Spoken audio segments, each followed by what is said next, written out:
नमस्कार, माझं नाव प्रमोद रोहिदास भालेराव. माझी पत्नी ही काही दिवसापूर्वी इथे ॲडमिट होती. तर त्याच्यामध्ये डिलिव्हरीमध्ये तिचं निधन झालं आणि त्याच्यानंतर जे आम्हाला बाळ जे भेटलं तर त्याची परिस्थिती बघता खूपच हलाखीची होती.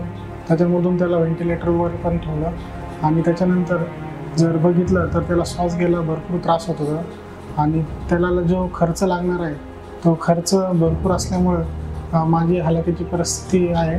मी एक कॉन्ट्रॅक्टवरती नोकरी करतो आणि त्याच्यातून जो काही उत्पन्न होतं त्याच्यामध्ये मला घर आणि आताची जी हॉस्पिटलचा जो खर्च आहे तो मी नाही उचलू शकत आहे आणि बायको गमावल्याचा मला भरपूरच धक्का मोठा बसला आहे.